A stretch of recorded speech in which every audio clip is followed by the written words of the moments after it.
Constitutional Conversations is a series of discussions by America's leading scholars about the principles, framing, ratification, and implementation of constitutional government in the United States. This series is hosted by the James Madison Memorial Fellowship Foundation of Alexandria, Virginia.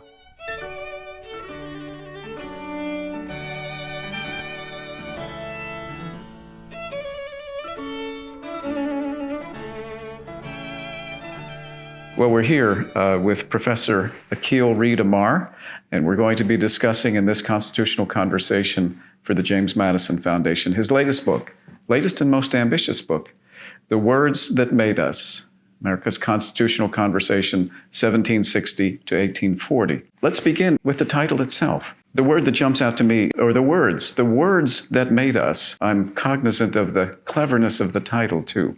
Not only the words that made us, but the words that made you, capital S, U.S.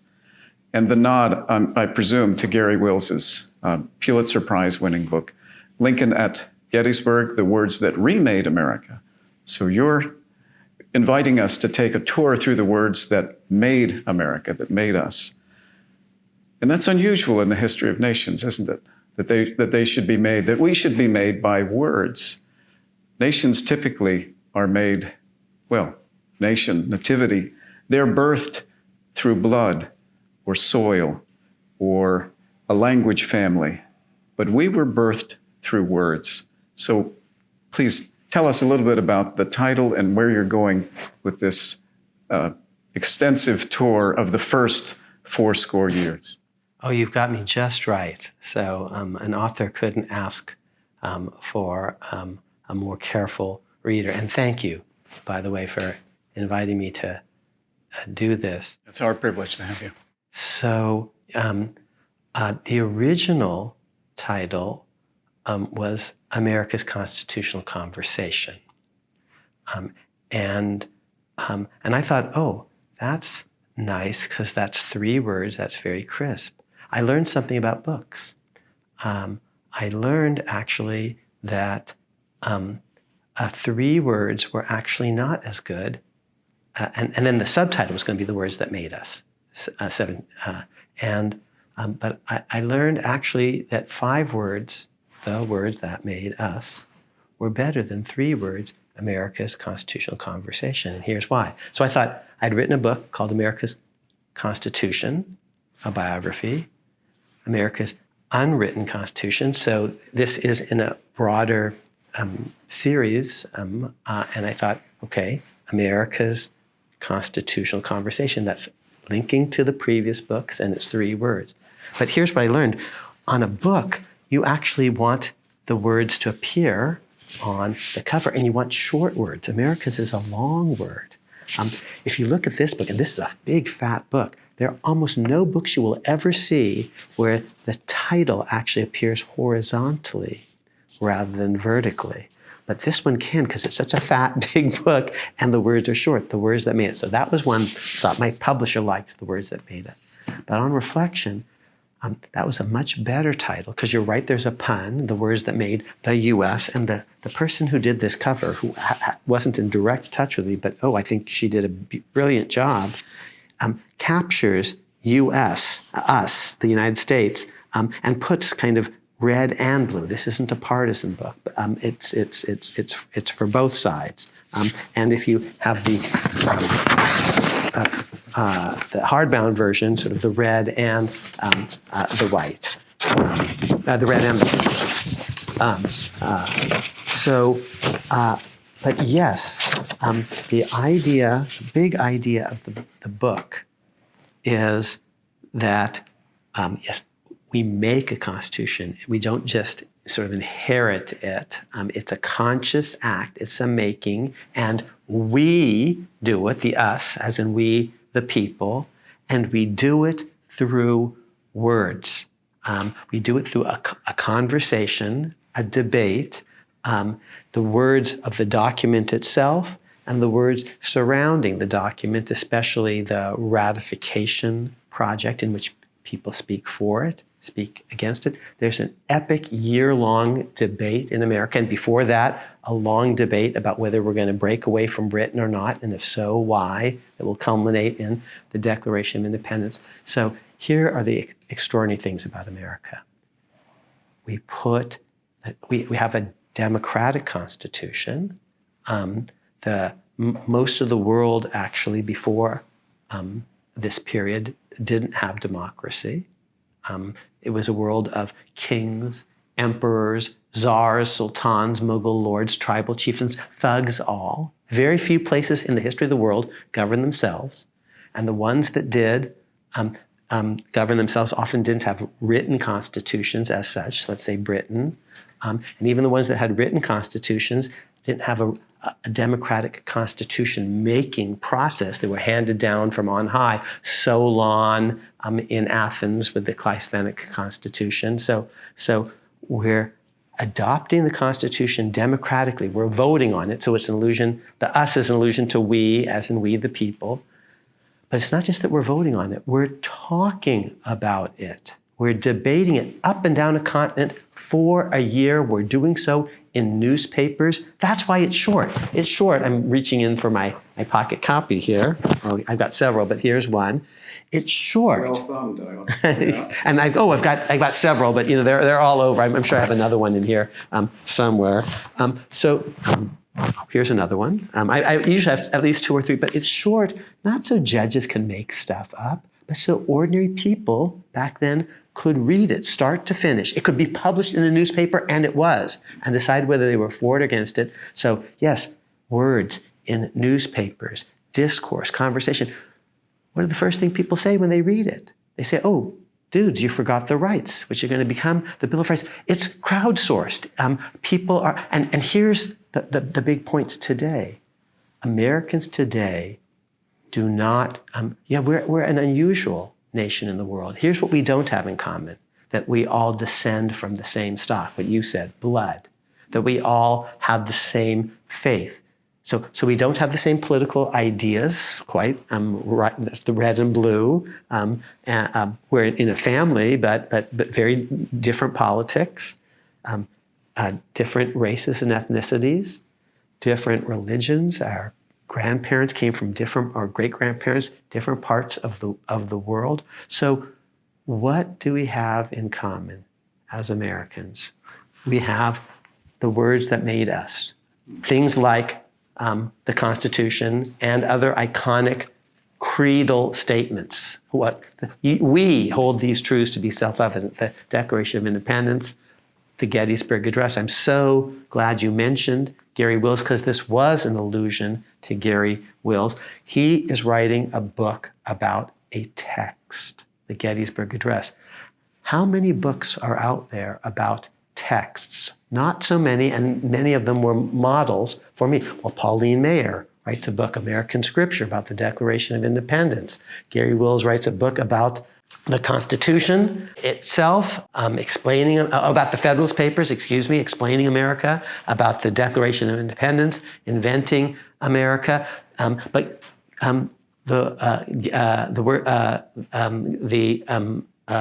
Gettysburg book is, a book all about this iconic text, Lincoln at Gettysburg, and he was kind enough, Wills was, to write a blurb for this book. So yes, I thought a lot about what other books are actually explicating text as opposed to doing other things.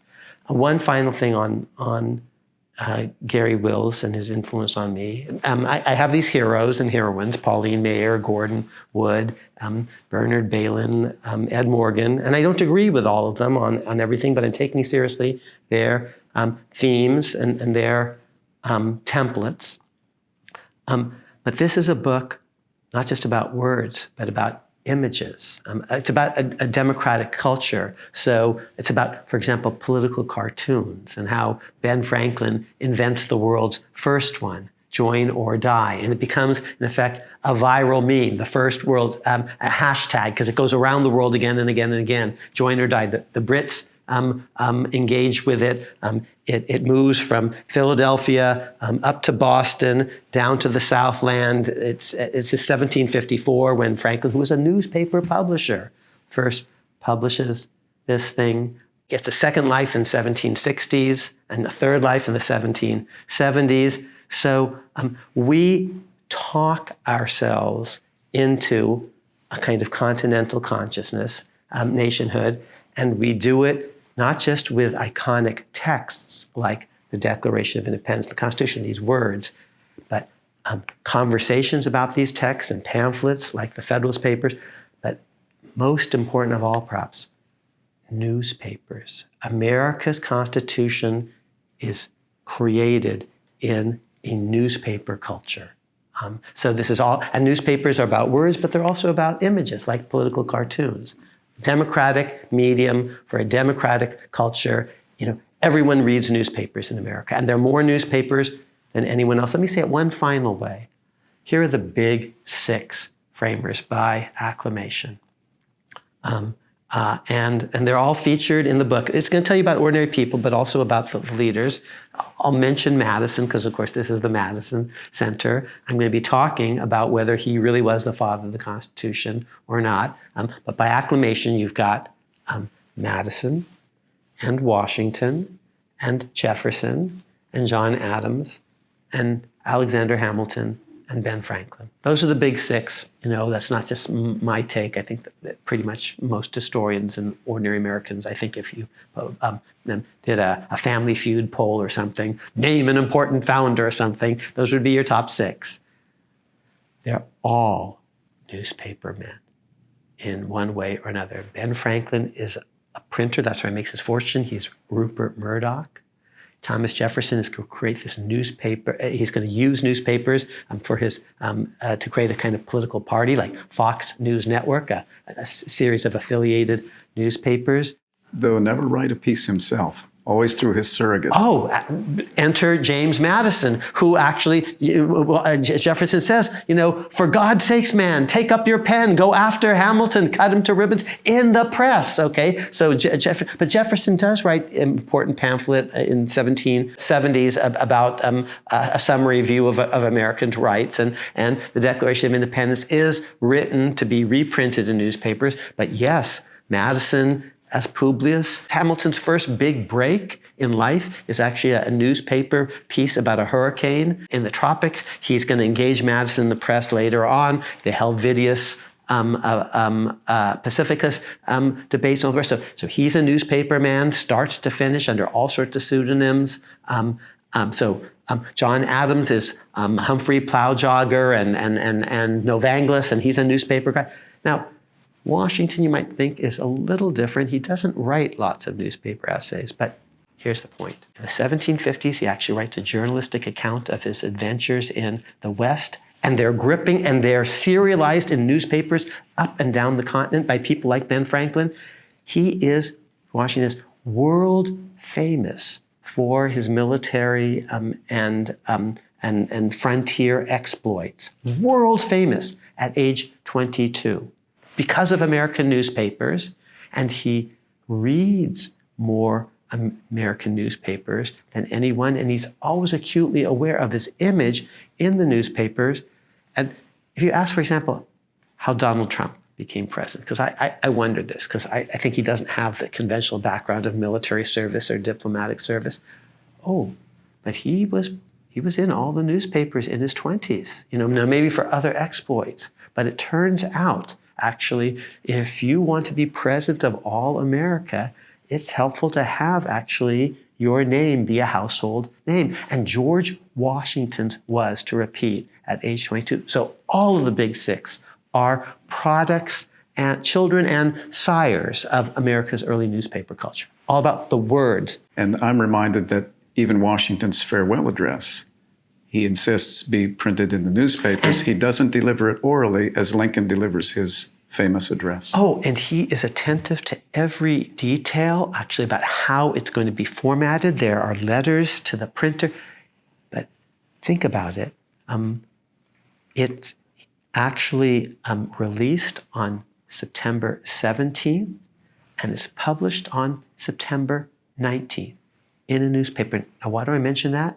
Because the Constitution was written to be reprinted in newspapers. That's why it's short.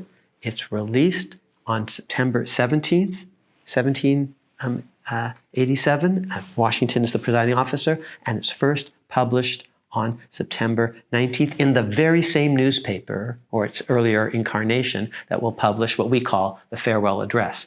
So he's acutely aware of newspapers. His first farewell letter, circulated when he's resigning from his position as commander of the American forces, is designed for newspaper circulation. He's a newspaper man start to finish. So you see it when he steps down in 1783 from his military position, when he's trying to get Americans to pay attention to this proposal called the Constitution in September 1787, September 17 and 19, and then again in 1796 when he announces that he's not going to be running for standing for re-election. Exquisitely attentive. We actually have letters about with the publisher about how they're going to format the thing. His first inaugural address was initially the draft, very long. He cut it way, way down. In part, Madison suggested that he cut certain parts out, but he cut it way down so that it could be easily reprinted, start to finish, in newspapers. And in that address, he actually proposes that Congress take up a Bill of Rights. It's conventional to see Madison as the father of the Bill of Rights, and Madison's going to play a really important role in that. But Washington says it before Madison does, and it's a short inaugural address, the first inaugural address. But Washington is saying... Even shorter is the second. But Washington is saying in that we should think about a Bill of Rights. And he doesn't call it a Bill of Rights, but he should think about some amendments, but it's designed for newspapers, a newspaper culture. And this is how Americans create an American identity, because, and maybe we'll talk about this a little bit more, when my book starts, there's not an American identity. There's Massachusetts and Virginia and South Carolina, and maybe they're talking to London, but they're not talking to each other. There's not an American identity yet. It would be, the analogy would be the British Commonwealth circa 1930. Well, there's a crown, and there are countries that all have allegiance to the crown, and or places in the world: India, Kenya, New Zealand, Australia, Ireland, although that's a little complicated, Canada. So they're tied to a common crown, but they're not really connected so much to each other. It's a hub and spoke. It's a wheel with a hub and spokes, but no rim, no interconnection. That's the British Commonwealth of nations circa, let's say, 1930. That's America as such. Or the American colonies. There's, not really quite a legal entity, a juridical entity called America. There's Massachusetts and New York and Pennsylvania and Virginia and South Carolina, and they're not connected. And here's, the index of that. They're not really talking to each other. They begin talking to each other through newspapers, reprinting each other. We would call that retweeting today, reprinting things that appeared in other newspapers in your local market. And that's how America develops a continental consciousness, an American identity, through words, especially through newspapers. Yes, and you mentioned that the book begins before we really are in America. And so let's transition, if we may, to the subtitle of the book. And at this rate, we'll be here for another 3 hours, because there's so much in that book. It's so ambitious.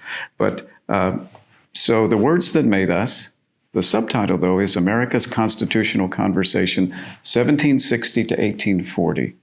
So another nod to Lincoln. You write about the first fourscore. Why did you choose 1760 to 1840 and what was so significant about that time. And it's an unusual place to begin it. Not at 1776, not at 1788. You might have taken the fourscore from 1788 to 1868, ratification to the 14th Amendment, for example. So tell us about that, please. So you've really read it with such care. I'm so grateful. So we've talked about almost all the title, the words that made us, the U.S., okay? And then we've begun to talk about the subtitle, America's, because now it's not just Massachusetts's or Virginia's or New York's, but America's constitutional, okay, conversation. We talked about all that. But then why, 1760 to 1840? Why do I start in 1760? And almost no one starts there. It's conventional to tell the story of the American Revolution or the lead up to it to start in 1763. So there are 50 books out there, I'm not exaggerating, that would have the following periodization in the subtitle or implicit in the structure. 1763 to 1776. Because the conventional story is the great imperial debate begins with the Treaty of Paris between Britain and France. They've been involved in a world war, and at the end of that war, there's a treaty in which France cedes Canada to Britain, but that was a very expensive war. Now it's going to need to be paid for, and the Brits start to tax their American colonists, who are the beneficiaries of the fall of French Canada, which was a threat to the American colonies. So the American colonies benefited from the fall of Canada. And in 1763, there's this Treaty of Paris. And so the standard story is, as soon as the treaty comes out, the Brits need to pay for the war. They start to tax Americans in the various colonies, and the Americans start to push back. That's the standard story. And I say, no, it started before that. I can show you the seeds of the American Revolution as early as 1760 and 61. And why not start in 1788? That's too late in the story because America has become America already. They've already fought a war together in 1776. They've already had the Articles of Confederation in the 1780s. So I don't want to start actually with, in effect, the Constitution already in place. Because I want to tell you how America becomes America, how we move from being New York, Pennsylvania, Virginia, Massachusetts, to being America, how we became an us. I wrote an earlier book called America's Constitution, a biography. That book was textual. I walked you, the reader, through the text of the Constitution from start to finish. So that book really begins in 1787 with the text of the Constitution. Of course, I'm going to have to tell you about the Articles of Confederation and the Declaration of Independence, but that's all backstory. So that book, because it's textual, begins in 1787, and then backstory comes in. Analogy. Episode 4, A New Hope, what we call Star Wars, okay? Now, it's in the middle of the story. It's always in the middle of the story. There's always something that happened before, but where you begin your story. So episode 4 actually begins with A New Hope, but very soon we meet Obi-Wan Kenobi, the Alec Guinness character, who actually starts to tell us about earlier things. Obi-Wan Kenobi, a name I have not heard in a long time. And now we're starting to get into Darth Vader and all the so that's all backstory. Okay, it starts actually with Luke Skywalker. Okay, so my previous book, it started in 1787, 88, and I started it actually not with the Philadelphia Convention, as most others did. When Madison arrives in Philadelphia, there are 100 books, Miracle at Philadelphia, and many more that begin with Madison coming to Philadelphia. I didn't start that book that way because that was all a secret convention. I started it when the Constitution goes public in a newspaper. I started in September 1787. And I was very acutely aware of the start date of that book because that was a book about we the people ordaining the thing. Because in the history of the world, there have been small clumps of men, coming up with a plan. That wasn't unique in the world. What was unique in the world is putting the thing to a vote. So that book had a start date, and it was 1787, September 17th and 19th, when the thing goes published, is published by a publisher in a publication for a Republican people. And the word people is the same as the word public in Latin. So that book was all about we the people, but it started in 1787, and this was backstory. And it was textual, the preamble, which begins, we the people. So I'm actually telling you what that's all about. We the people do ordain and establish the Constitution. That's about the ratification process. It's not about the drafting process. It's not we the delegates. It's we the people ordaining and establishing. When it goes public, that begins in September, and then I work the story forward textually, which is also Article 1, Preamble, Article 1, Article 2. And the beginning of the text is the beginning, happily, chronologically, in my story, when the thing goes public in publications, in newspapers. Okay? And then it becomes chronological eventually because the amendments are added as so many postscripts and postscripts. A Bill of Rights in 1789 to 91, the Reconstruction Amendments after the Civil War, the 20th century amendments like women's suffrage and direct election of senators, and so on. So it became chronological because the amendments are added chronologically, but it was mainly a textual story. This new book is different. It tells a big story, but it's the first of three, and it's chronological. So then the question is, where do I begin? 1780, well, I already kind of did that before, and that's too late. I want to tell the backstory, but now the backstory from the beginning. So why didn't I start, why not start with Magna Carta in 1215, or the English Revolution, the Glorious Revolution of 1688, or 1619 when the slavery comes to America. Or I could have started it in lots of places. But I'm starting in 1760 because in 1760, America is not America. It's a series of discrete colonies. And my claim, and I don't start in 1763 because I'm actually saying the process of America becoming America actually begins before the Treaty of Paris. And this hasn't been generally understood. And I begin in a courtroom in Boston, and they're debating actually British constitutional law and how it applies to America. It's called the Writs of Assistance controversy. And I changed my mind about all of this. John Adams, 50 years later, says, then and there, the child independence was born. And originally I was going to say, oh, he's just making that up. He's just saying that because he was in the room then. But the more I got into it, the more I realized it did start then. And why is he so emphatic that it started? Yes, because he was there and he's very self-centered, but much of the rest of American history is about credit claiming. Is it Massachusetts or is it Virginia? Who wrote the Declaration of Independence? Who's responsible for that? Is the key date July 4th, and that's Thomas Jefferson, who wrote the draft? Or is it July 2nd when we actually declared independence, and John Adams was maybe more of a figure there? Adams is insisting later on in life that before there was Thomas Jefferson, before there was Patrick Henry, before there was James Madison, and really he's even trying to push Washington to the curb a little bit. Before there was Washington and Franklin, it all started in Massachusetts in a courtroom. And I came to think, actually, although Adams is a crazy man, he's right. It did start before everyone else has told the story. And in a nutshell, here's what I say. There was a legal debate about British rule in America in this Writs of Assistance controversy. It's going to later become, it's all about searches and seizures, which is going to become the Fourth Amendment, okay? But more broadly than that, the story that I'm telling is Americans are starting to itch and agitate for independence even before Brits are taxing them, even before the Stamp Act and the Sugar Act and the Treaty of Paris.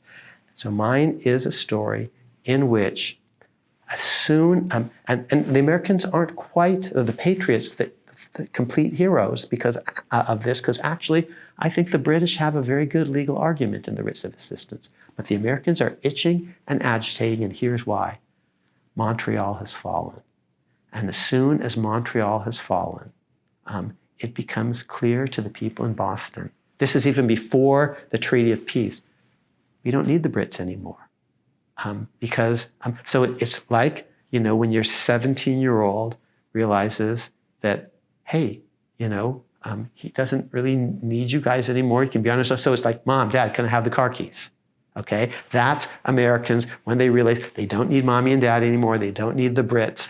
They're itching to be on their own. And it's before the Brits even start taxing America. As soon as word of Montreal reaches Boston, they're starting to. Now, what isn't there in 1760, 61 is the rest of the continent paying attention. So it's a controversy in Boston, but the Virginians aren't paying attention. The New Yorkers aren't. The Pennsylvanians aren't. The South Carolinians aren't. And that will start to happen when Britain starts to tax them all, because Boston is much closer to Montreal. So it's feeling it first. From a narrative point of view, it makes the most sense to start my story kind of before there's an America. And one final thing, it's dramatic because here's what happens in late 1760.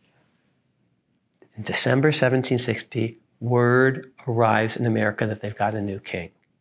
And what's really dramatic is they're very proud to be Brits. They are proud that the Brits have defeated the French. They're proud of their new king. They're toasting him. So from a certain perspective, as an historian, how is it that all that so quickly unravels? And 15 years later, within earshot of the Boston alehouses and taverns where they are toasting the new king, we're going to have shots ringing out against that king and Parliament with Lexington and Concord and Bunker Hill. Well, I'd like to seize on something that you just said, and that is, this hasn't been generally understood. And in the three major headings, revolution, constitution, consolidation, in each of those sections, you bring to light things that tend to be overlooked in the histories. We've talked about the revolution somewhat, used old John Adams as a guide to take us back to the writs of assistance. And I recall Adams in another place saying the revolution began before the war commenced. So let's talk, shall we, about constitution making. And there are 4 organic laws of the United States. The Declaration, Articles of Confederation, arguably our first national constitution, the Northwest Ordinance, and then the Constitution itself of 1787. Would you be willing to talk with us a little bit about that Northwest Ordinance, which gets passed over regularly, partly because it was mooted by being adopted, I suppose, by the first Congress of the United States, but that is something that we tend to overlook. So can we begin there? And that's a great summary of 4 organic kind of American documents, continental documents, Declaration, Articles, Northwest Ordinance, the Constitution. And the one thing that I would add in addition is the state constitutions of 1776, the subject of Gordon Wood's epic book, Creation of the American Republic. Why do I bring that in? Because you mentioned Adams, okay? And Adams, of course, wants to downplay a little bit the military stuff because he's not the great military hero. That would be George Washington. And for Adams, it's often all about Adams. But what does Adams do after 1776? He's involved in the drafting of the Massachusetts Constitution, the Massachusetts Constitution of 1780, which will be put to a vote, you see, because the 1776 constitutions weren't, but the 1787 Continental Constitution was put to a vote.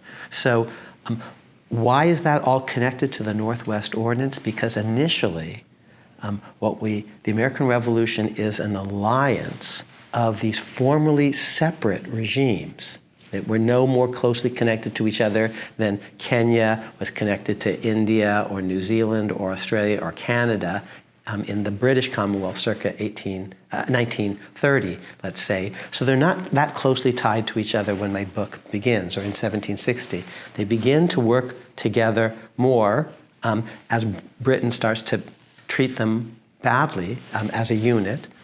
Analogy would be the EU or NATO right now, which is working more closely and harmoniously because of Putin's assault on Europe. Okay, so the American, in 1776, they're creating a league, an alliance, something like NATO or the EU. But you have to remember, NATO and the EU, there's this Brexit idea. They can leave. They're still just a league of sovereign states. And so the real action at the beginning in 1776 is state by state by state. Oh, we're going to be able to govern ourselves in Massachusetts with a Massachusetts Constitution of our own making, in Virginia with a Virginia Constitution of our own making. And what's James Madison doing? Oh, he's actually involved in influencing George Mason about a Virginia Declaration of Rights, which is going to be part of a Virginia Constitution, and copied in other places because newspapers are reprinting their local constitutions and declarations of independence, and then people elsewhere in the continent are cutting and pasting and retweeting, in effect. So 1776 there's all sorts of things going on. There's the war. There's the diplomacy off eventually in Paris. There's a continental system that's going to be the Articles of Confederation, and there are state constitutions, state by state by state. What's the connection of all of that to the Northwest Ordinance? The Northwest Ordinance is promising that the West will eventually be able to become states on their own, entering on an equal footing with the initial 13 states. We are not going to treat our Western cousins as perpetual children the way the Brits have been treating us, their colonies, their Western cousins, as perpetual children. That's one big idea of the Northwest Ordinance, that it's a continental regime. We're working together up and down the continent, from Massachusetts and New Hampshire all the way down to Georgia. Together we're developing this continental domain. We're working on it together, but eventually this backcountry will be able to create new states, just like the existing ones, that will be able to join the project on an equal footing. So that's amazing, because eventually we're going to move across the continent in the Constitution and create these new republics horizontally that come in equally. And the Northwest Ordinance also has this amazing idea that it's going to be a slavery-free territory or area. So the big themes of America: federalism, or the importance of states; nationalism, it's a national domain that's being developed; equality of states, like in the Senate, for example, but also a certain equality. This is going to be this is going to be free soil. Now, since this is in connection with the James Madison program, I've got to tell you the not so nice part of the story. So this is Jefferson's brainchild, initially the Northwest Ordinance, and it will be adopted by the Confederation Congress meeting in New York as the delegates are simultaneously meeting in that very same summer, the summer of 1787, in Philadelphia. The Constitution's project is going to succeed, it's going to be ratified, and then James Madison will help push a new version of the Northwest Ordinance through as one of the first 10 statutes passed in America. So he's all in the Northwest Ordinance, and Jefferson was his friend Jefferson is the father of it in some ways, and it's all about prohibiting slavery in the West. And then what will happen to these two men later in life? They're going to actually flip on this, And by the time of the Missouri Compromise, they're going to be opposing proposals to prohibit slavery in the new Northwest, territory acquired by Madison's friend Jefferson in the Louisiana Purchase. And Jefferson is going to raise real questions about a ban on slavery in further western lands, which is just actually an extension of his Northwest Territory idea.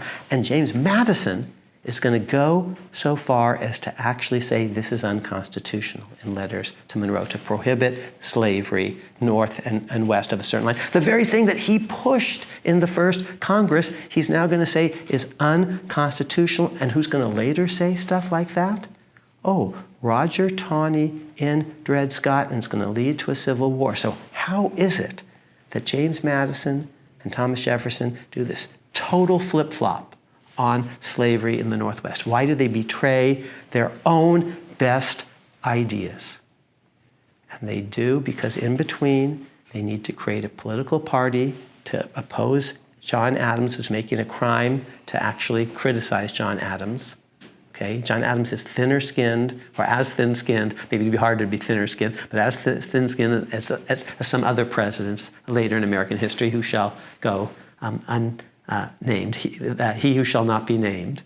And so Jefferson and Madison have to create a political party to protect freedom of speech, and they do, but that political party has its base in the South, and they end up later in life going with the Southern base.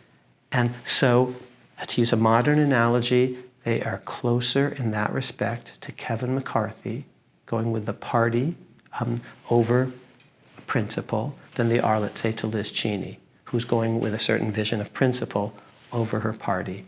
And that is the story that James Madison biographers, to their discredit, have generally not highlighted. Some of them haven't even mentioned it. But it is a story of the Northwest. And it's a story about Madison, and it's a story that I tell very prominently.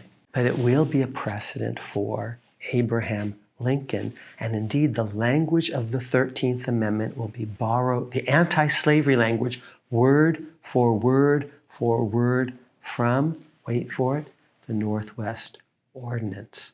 And this is Lincoln's Amendment. That's what the great movie, the Spielberg movie, Lincoln is all about. He actually signs it. None of the other amendments were actually sent to presidents. This was sent to him accidentally. He puts his name on it. Congress then says, that was a mistake. That's not a precedent. But this is Lincoln's amendment in every way. And who is Lincoln?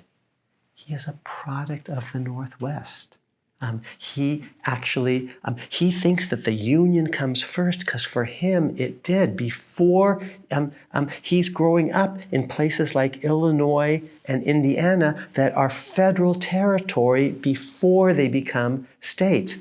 He's distinctly an American in a way that Thomas Jefferson was born a Virginian, you see, or James Madison, a Virginian. If you grew up in the 1770s, the colonies turned states come first, and they create a union. But if you're born in the back country, America came first, and your state came later. If you're born in Illinois or Indiana or Ohio or Wisconsin or Minnesota or Michigan, which are the states that, the modern day states that descend from the Northwest Ordinance. You have a different idea of the relationship between states and the federal government because you think, in effect, the federal government created the states if you're from that part of the world, which Lincoln is. And so the epic anti-slavery language of the Northwest Ordinance is not quite followed in the Constitution. Oh, but it will eventually be followed in the Constitution. That's going to be volume 2. That's the next 80 years, the words that made us equal. America's Constitutional Conversation, 1840 to 1920. Yes, and I presume that Lincoln will loom large in that book in a way that Washington surprisingly looms large in this present one. And one of the reasons that I didn't, you asked earlier, go from 1788 to 1868 is not just that started the story too late, but would have had to cram into a single book the epic story of the Civil War and its amendments. And it seemed to me that's so big that deserved its own separate book. Lincoln deserves, not to be an epilogue in a book about Washington and Jefferson and Madison, but deserved, in effect, his own starring role.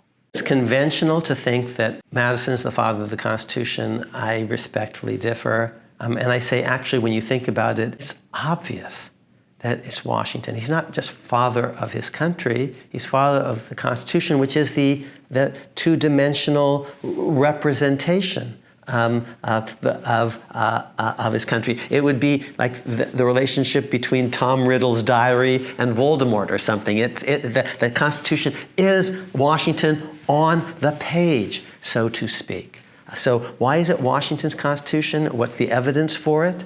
Okay, so the process evidence is he goes to Philadelphia. He and Franklin are the only people that are actually have name recognition everywhere up and down the continent. People haven't heard of Madison outside of Virginia. He's the unanimously elected presiding officer, and people, when the document, he writes actually a letter when they come up with a plan.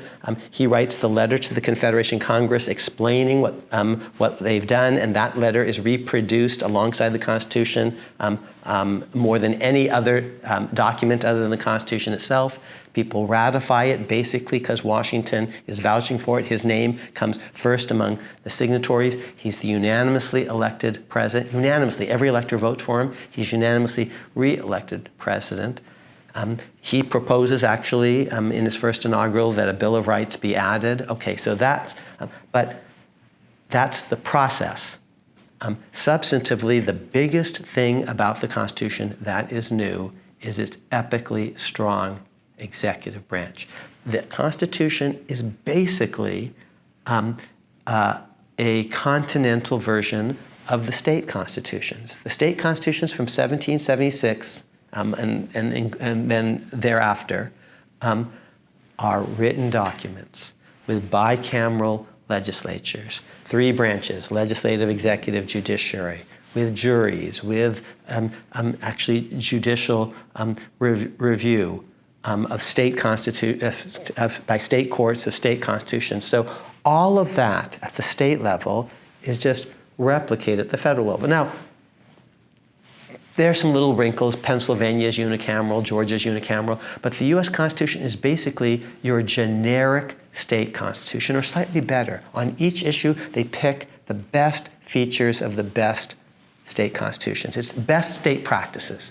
They may not be aware that that's what they're doing in Philadelphia. They may think they're actually inventing things more, but what they're really doing is sifting, digesting, and synthesizing the state constitutional experience. This is a Brandeisian idea. States as laboratories, and now the federal Constitution is just going to be a model for that. And what do the people say when it's brought to when it becomes public?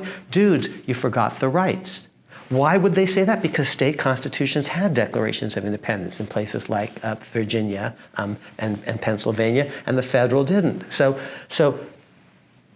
the U.S. Constitution is basically just a counterpart of your generic state constitution, or if it's not, it's just best state practices on each issue, with one huge exception or maybe huge elaboration.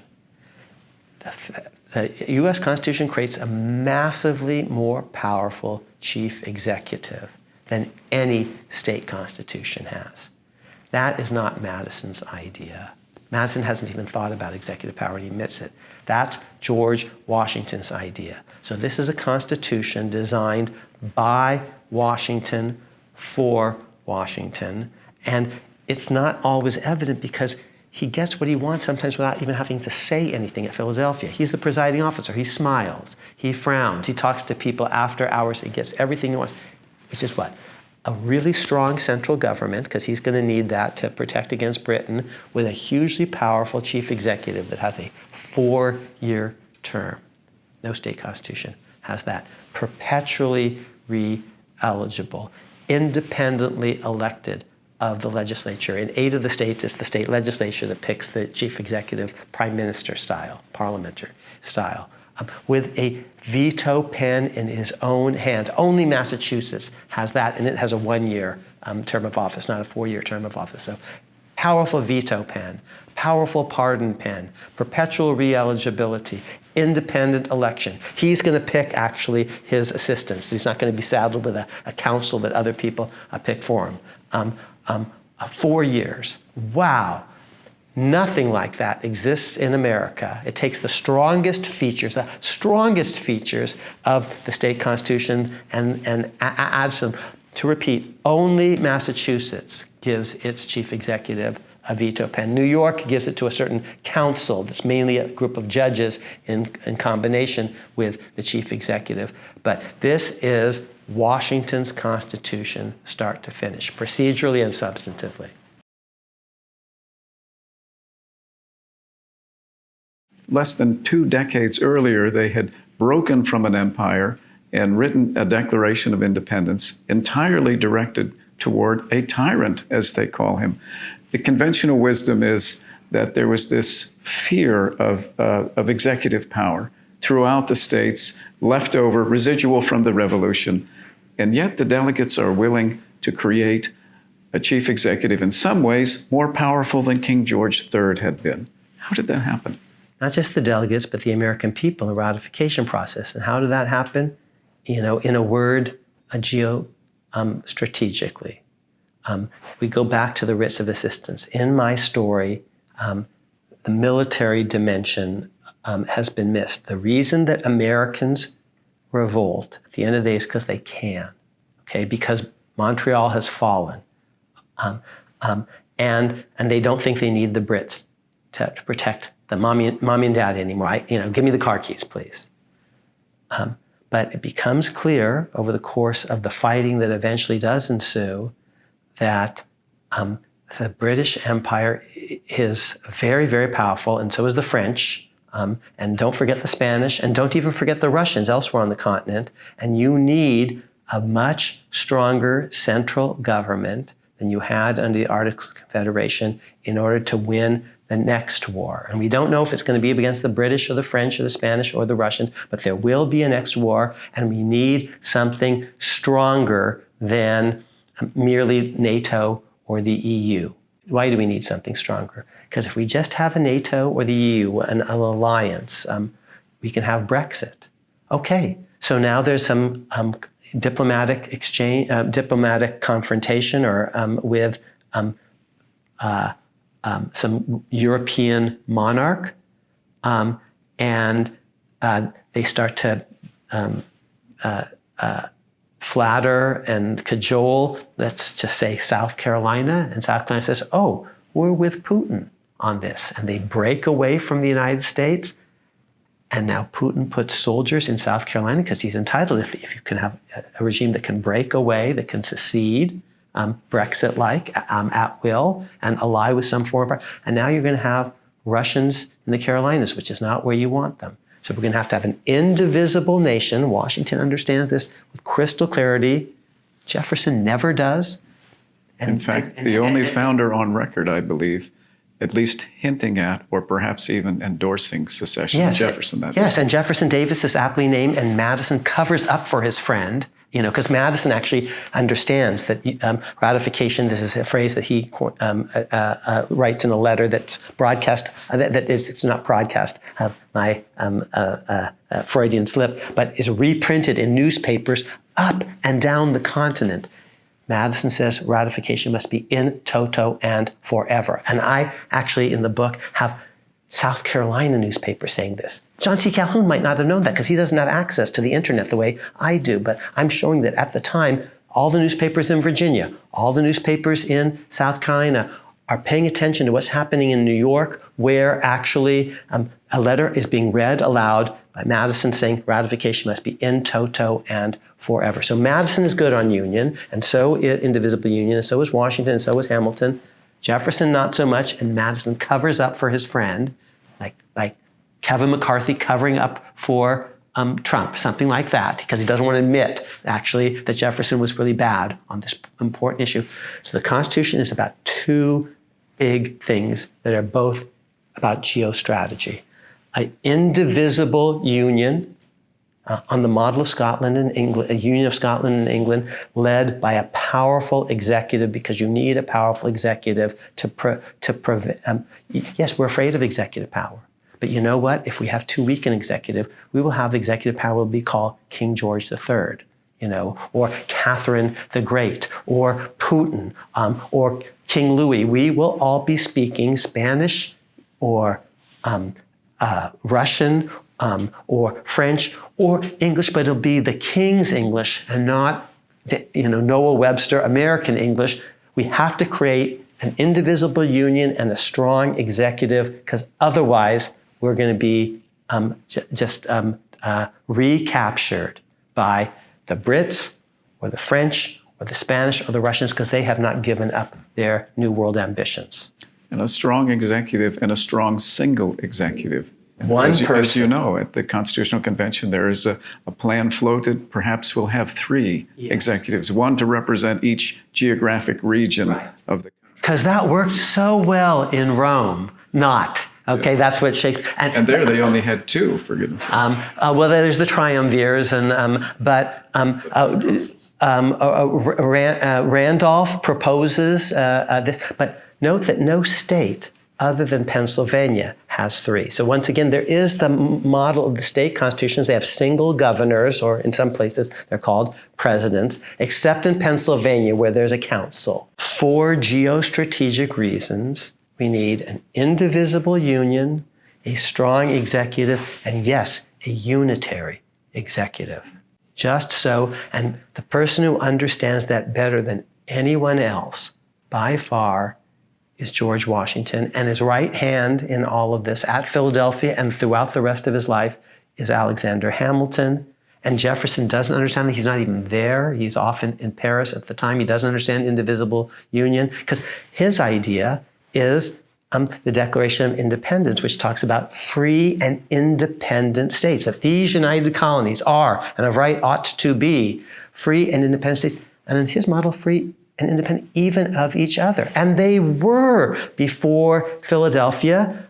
They're allowed to go off on their own. The Constitution admits, in effect, that secession, Brexit, if you will, is a pre-existing right, pre-constitutional. How does it admit that? Article 7 says this will go into effect, this new Constitution, if 9 or more states ratify, among only the ratifying states. So we're not going to, if Rhode Island doesn't say yes, Rhode Island is its own sovereign nation, it can in effect leave, or we can leave it, depending on how you look at it. Brexit is allowed. When George Washington is elected and takes his oath of office as the first president of the United States, there are only 11 states in USA 2.0. North Carolina hasn't said yes. Rhode Island hasn't said yes, but here's the Lincolnian point that Jefferson never understands, because again, he's off in France. The Bill of Rights is proposed in large part to bring them back into the fold for geostrategic reasons. And Washington understands this. Okay, you don't have to join, you can be Brexit, but once you're in. This is an indivisible union for geostrategic reasons. And here's why, because we can't let you come in and we fortify your border against Canada or what have you. We're spending a lot of federal resources to protect you. And then if at any time you just decide that you want to turn those guns around unilaterally and point them into the bellies of the rest of us, no, we can't let you do that. That's not, and then let foreign troops in on American soil. We can't let you do that. You don't have to join. But good luck in the world on your own, But once you're in, and that's the Washington-Hamilton vision. Madison understands it. He's less emphatic about it because he doesn't fight at Valley Forge. He's not there at Yorktown or Monmouth. Jefferson doesn't even really quite understand it. Oh, but old Ben Franklin does, and definitely Washington and Hamilton. There's a very interesting and dangerous transition period, in fact, and Washington understands the legal, political, and military dangers of all of that. Yeah, can they say that they are the old Articles of Confederation? All that? He's acutely, this is the biggest reason he's pushing the Bill of Rights. Well, there are two kind of big reasons. To bring on board the skeptics of the Constitution in the states that have said yes, because many honorable Americans have actually they've either voted very reluctantly for the Constitution or they voted against it, and he wants to bring them on board. And because he needs to actually, yes, get Rhode Island and North Carolina back into the fold, because otherwise the thing could start to unravel, because they could say, you know, you didn't really properly leave the Articles of Confederation, because it says you can't have a new system unless all 13 state legislatures agree, and you actually did 11, but you only said you needed 9 state conventions rather than 13 state legislatures. And oh, that's a huge legal, diplomatic, military can of worms. So Washington, he's aware that he won the day, but there's still these remnants that he needs to sort of mop up in order to fully complete his victory. He understands that acutely. So my claim, and I can never prove the counterfactual, is if lightning had struck Madison, that we'd pretty much have the same Constitution. That we'd have the same Constitution if Madison hadn't showed up or Elbridge Gerry hadn't showed up, and instead we had Jefferson and John Adams. My claim is we pretty much get the same Constitution because it's just a logical synthesis of the 13 state constitutions. We have pretty much the same, unless something had happened to Washington. And if something had happened to Washington, oh, well, then you don't have Article 2 the way you do, which is the executive branch. Then the Constitution either never materializes at all, or it looks totally different, and maybe we're all speaking French or Spanish or the Queen's English or Russian today. Maybe this would be a good chance to try to close the circle then and go back to where we started, namely importance of words. But I'm struck in the course of our conversation with the importance of written constitutions. And you've made an excellent case for the precedents that are set by the state constitutions in the creation of the federal constitution, which is arguably, the federal that is, the first written national constitution in human history. Mm-hmm. But we can go back. And even more important than first written, it's put to a vote. Wow.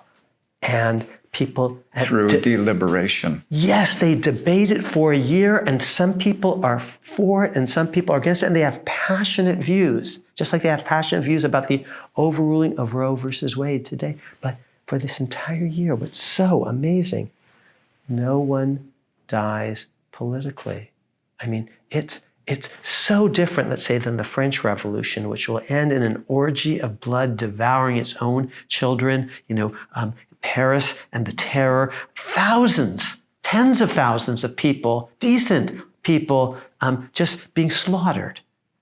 That's the French Revolution. And in our revolution, people, they're fiercely opposed to each other.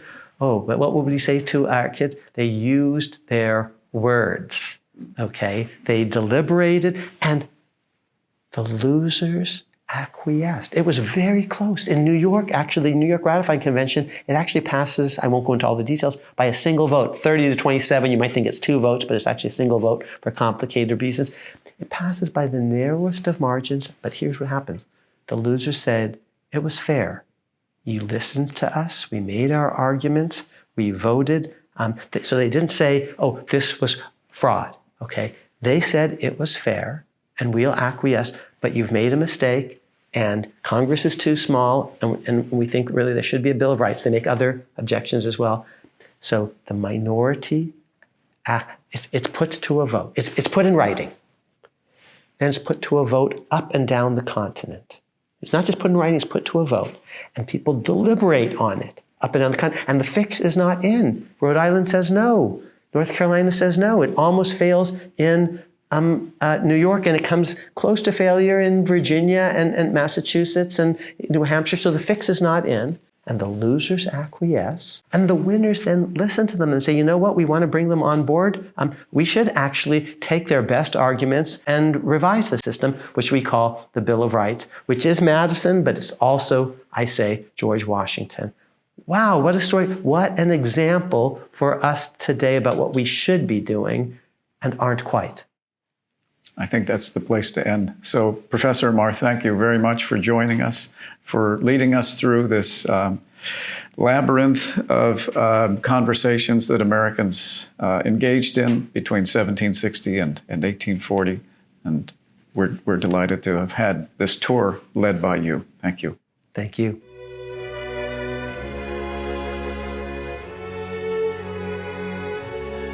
Constitutional Conversations is made possible by a generous grant from the Fairleigh S. Dickinson Jr. Foundation. Constitutional Conversations is made possible by the James Madison Education Fund.